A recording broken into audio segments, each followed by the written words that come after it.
Yo, YouTube, what is going on? Radar 25 here, back again with another video. Takeaways from AEW. 3 takeaways from AEW from March 25th. Radar 25, along with my co-host, my hermano, Michael Fontamania. Whatever you guys are calling him nowadays is whatever he's going to go by. What up, Mox? We're back again. It's another video. Like I said, 3 takeaways from AEW Dynamite, another empty arena show. This is supposed to be the Blood and Guts show, but they pushed that back, and it's no longer happening as of right now. Who knows when that's going to be. But before we get into the video, guys, I want to remind you guys to drop a like on this video, drop a like on previous videos, my live streams, my gameplay footage. More of that coming soon. Watch out for that. And, hit that subscribe, notification bell, and, follow me on Twitter and Instagram. Links in the description below. And let's get into this video. March 25th, AEW Dynamite, 3 takeaways. Let's get it. I don't mind.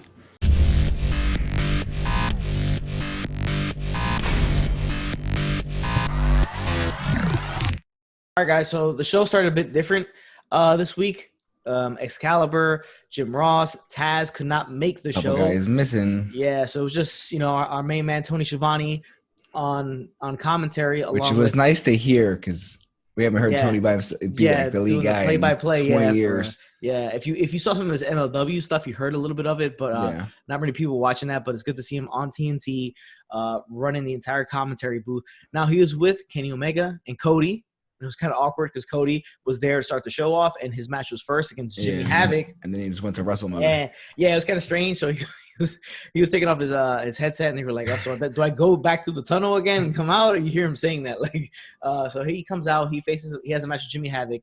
It's a decent, not bad match. Jimmy fucking Havoc. Oh, Jimmy Havoc was undefeated till this point. Yeah, right. And I haven't even seen Jimmy Havoc in months. Yeah, he hasn't been there in a while. Yeah, but Cody gets the win. Obviously, we all know that was going to happen. Cody's not going to take the loss on this. I mean, honestly, this was, like we said, it was the Blood and Guts week. Didn't happen. So a lot of guys couldn't make it because of all the flight cancellations that there are in the world right now. Yeah. And all over the country. So it just kind of was, let's just throw who can make it, and let's just have a match. Basically, what it was. But it was what it was. Yeah. So the match was what it was. But takeaway number 1 of the night is what happens after this match, and that was a video package on the Tron of Jake Roberts standing in a dark field with fire in front of him, and just fake ass fire too. Yeah, talking to Cody about Lance Archer and the fact that he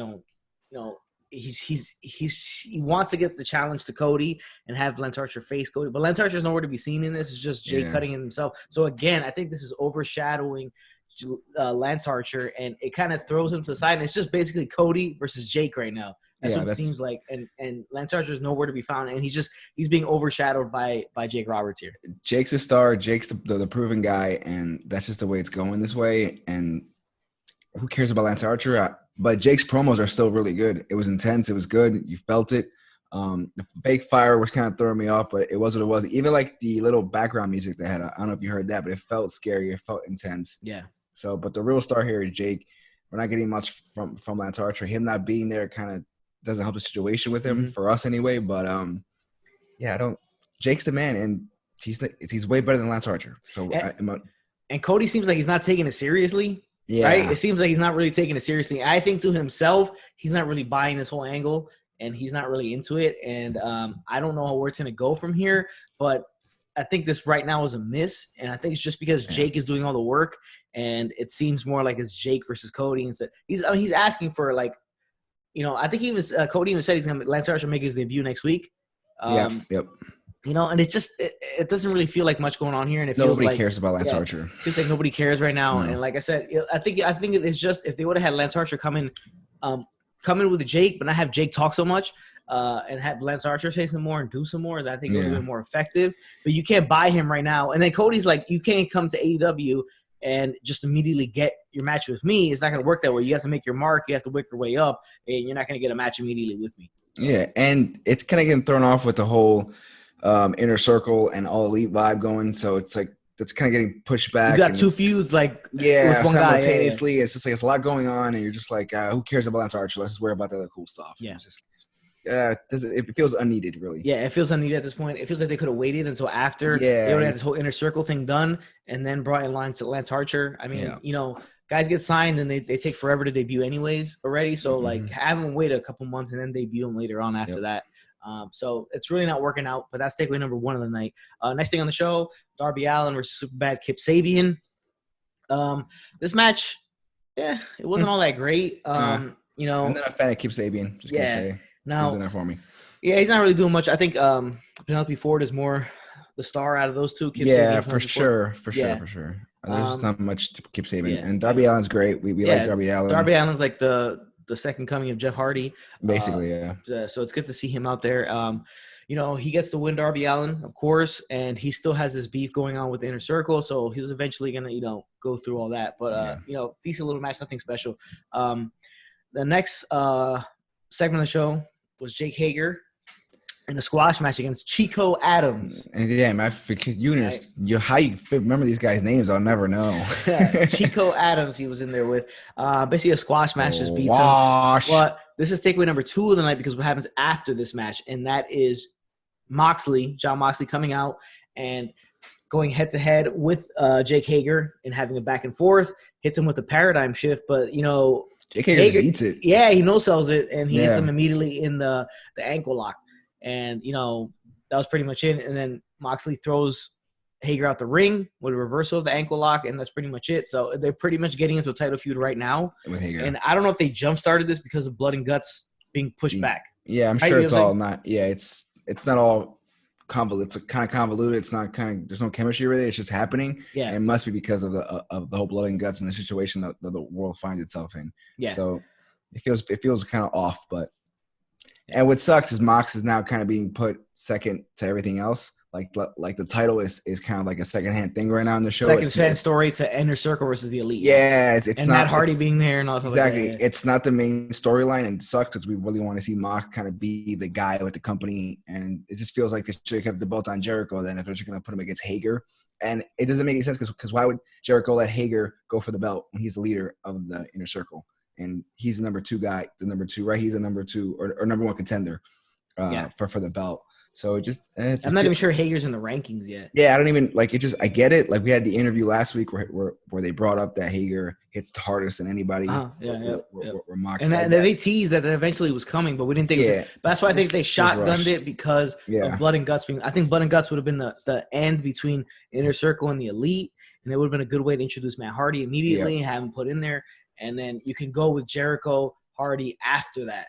Yeah, but now it's like seems to be like all being put there because Blood and Guts have been pushed back. And it just sucks for Mox that he's being pushed kind of second level, kind of almost like a Mick Carter now at the moment, but he's champion. I mean, because like it's fine if it's because this is his first feud after winning the title, right? Yeah. So it seems like it's not as important as But like you want to start off your title reign, hot, and you want to keep it hot, and you want to keep the belt important. Like that's the whole. What's the point of the rankings if the belt's going to be middle of the card? Doesn't make it like. Yeah. What's the point of the rankings? Like I think what they should have done was just jumped in with Mox and MJF or something fun. Just like we like Hager, but I mean he's part of the group. He isn't the leader of the group, so you're just like, why is Jericho allowing this? It just it doesn't feel as big or as big time. Like this was the Moxley era. Like this is going to be our guy, and it's just it's so far. It's not starting off that well. But I'm going to put it toward not anything towards Mox or the company itself. No, it's just the situation at hand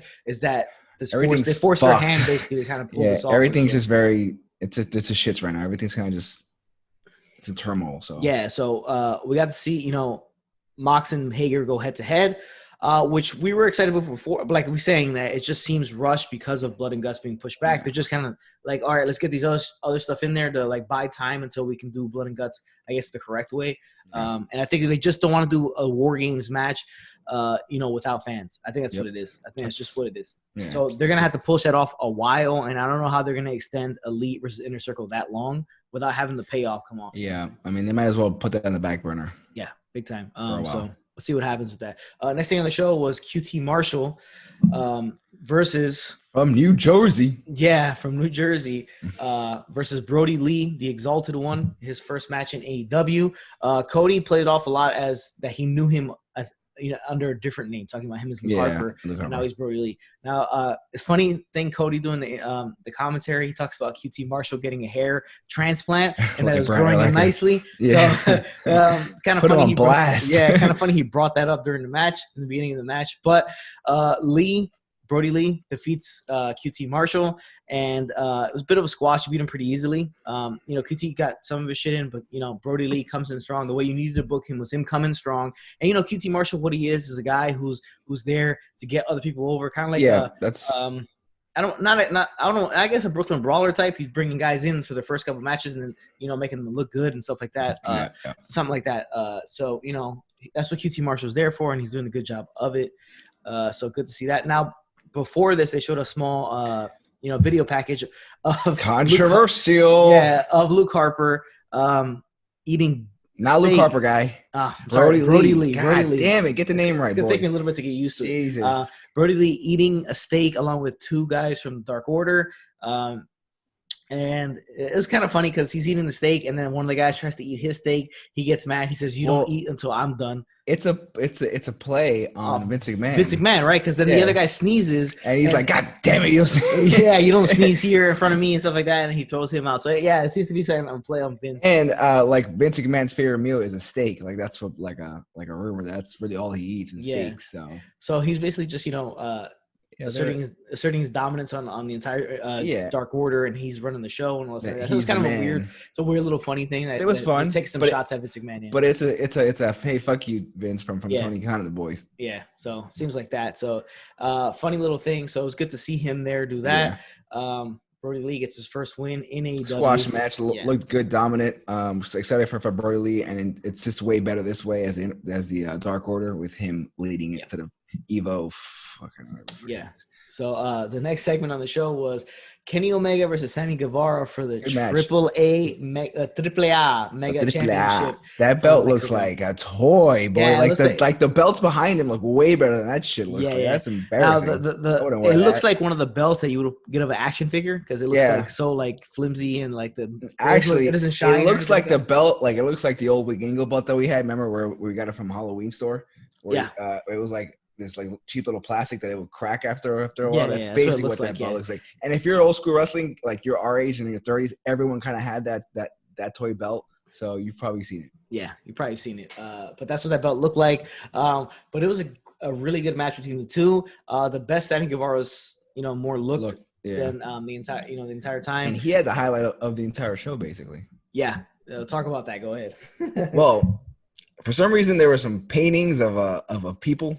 It was Brandy. I think it was it Chris? Yeah, Jericho was there. Somebody else. It didn't really look like Jericho. It looked more like Scott Hall to me. It looked like Scott Hall. I was saying the same thing. It looked like a young Scott Hall, but it was like. And then there was another guy. I forgot who it was, but it was Brandy. It looked like Captain Kirk from the newer movies. The Chris. Yeah, Pine. It was Pike. Yeah, like Pine, Chris Pine. Yeah, it looked like him. Yeah. What's he doing there? But yeah, it was. And he started making out with the Brandy straight one. Tonguey, and he was like, and even Brandy was kind of like, looking at it. The face was like that was a highlight. It was so weird. He was making out with the Spanish guy, baby, Spanish guy. Yeah, but it was and then the weird thing was her husband was on the call in the match. So it was just calling. It was funny. Yeah. But it was a really good match, really fun match. Omega gets the win. He keeps on to the AAA Mega Championship. But it's funny because you get to see this match in AEW. So they have that partnership, I guess, with AAA, and they have NJ and New Japan because some other guys go to New Japan and stuff like that. So they do have a partnership AEW as long as it doesn't conflict with AEW prior AEW engagements. They allow these guys to do other stuff, which is so cool. They allow them to have a match for another company's belt on their TV show, which is cool. They work together. That's totally fine. It's the old WCW, like once Eric Bischoff got there in '97, where you saw a lot of Japanese guys, a lot of Mexican guys coming in, and they had like the whole world order. Yeah, working relationship with other companies. It was good. Not it doesn't overshadow theirs or And what it does is that they're using. So AEW is using their clout to, show off other people's promotions and stuff like that. So somebody may see this match and be like, the AAA Mega Championship, what's that? And they go look on YouTube. It's win-win for everybody. It's just smart marketing, smart to work everybody together and get it out there. And more wrestling, let's blow it up. And it's better for the guys, yeah. So next thing on the show, and it's takeaway number 3 of the night. The final takeaway was the main event of the show was a confrontation between Chris Jericho and first Vanguard 1. Which is a really funny exchange because he's trying to get Vanguard 1 to join the Inner Circle. The Inner Circle. Yeah, and he calls Vanguard 1 a piece of shit, and then Vanguard 1 flies away, and he starts yelling at Jericho starts yelling at Vanguard 1, "You come back here! Don't walk away! Don't go fly away from me!" It was very funny. And then funny thing is that Jericho on his Instagram today posted a funny video where he's berating his iRobot, his Roomba. Yeah, his Roomba that's cleaning his floors in his home and saying the same thing that he said to Vanguard 1. So funny Chris Jericho thing right there. It was all hysterical. I was watching it. I was like, what the fuck this whole segment is, you enjoyed it if you're into the broken gimmick. If not, and you think it's campy and stupid, then you probably won't like this at all. Then it's campy and stupid because it's a bit of camp. It's a bit of hokey pokey, but it's Matt. It's broken Matt. So if you don't take it super seriously and you see it as kind of like a fun gimmick thing, I mean, I enjoyed it. I didn't like the broken thing in the beginning when I first saw it on Impact on TNA. I thought it was terrible. Yeah, what the fuck are we watching? The first when we first saw Final Deletion, we were like, what the fuck is this? What's going on? Yeah. But it's one of those things that grows on you. The more you watch it, the more you appreciate it, and you appreciate the thought process behind it from Matt Hardy and how he thinks about it, how he creates all these super things. Creative. Yeah. And I mean, just the fact that it started off with him at the top of the empty arena, like it was last week, and then all of a sudden, I don't know how they did it, some kind of light show, probably pre-recorded something, but they were he kept going, shh, shh, shh, like he was flashing to different, lowering himself back. So he started teleporting the whole entire arena down all the way down to the floor. Yeah, it was so weird, but it was so cool. It was. He was like instant transmission. He was just like, he's like Goku out there, and just going from and the announcers, Tony Schiavone and Kenny Omega and Cody Rhodes were shocked. Like, oh my god, what's going on? How is he doing that? This is the craziest day in the history of great sport. Basically, I'm assuming what they did was that was a pre-tape thing. And they just spliced it together like that to make it look like he was teleporting like that. But it was very funny, a lot of fun. What we forgot to mention is that Vanguard 1 is now the West Coast correspondent for AEW because he did show up earlier in Rancho Cucamonga, California, and spying on Nick Jackson as he was exercising to see how he was. Said he was 61% recovered from the almost fatal garage door landing on his face. I mean, he was working out. He's walking. It's safe to say he's coming back, so that's good. And Vanguard 1 was creeping on him, so we got to see that.